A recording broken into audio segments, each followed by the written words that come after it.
Jy praat met jou moeder, jou suster, jou pa. Jy praat met jou broeder, jou vriend en jou braat. Praat met jou buurman, selfs die mense op straat. Maar het jy vandag met Jesus gepraat?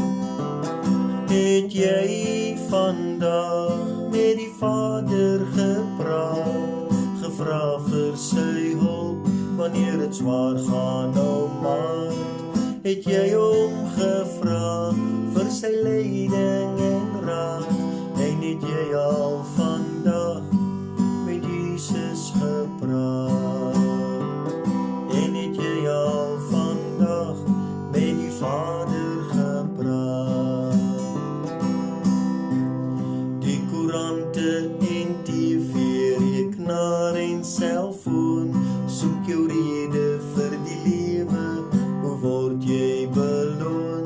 Maar daar is nog hoop, hy is altyd daar. So het jy vandag met die Vader gepraat? Het jy vandag met die Vader gepraat? Gevra om jou te help, wanneer het zwaar gaan, my man?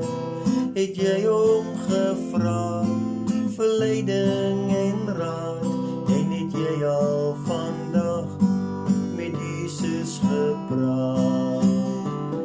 En het jy al vandag met die Vader gepraat?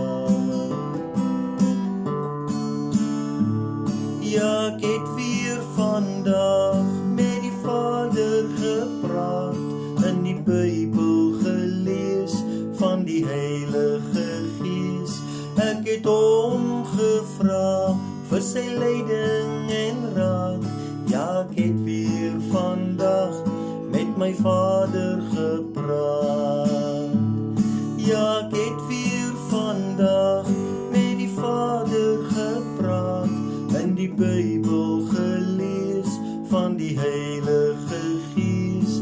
Ek het hom gevra vir sy leiding en raad.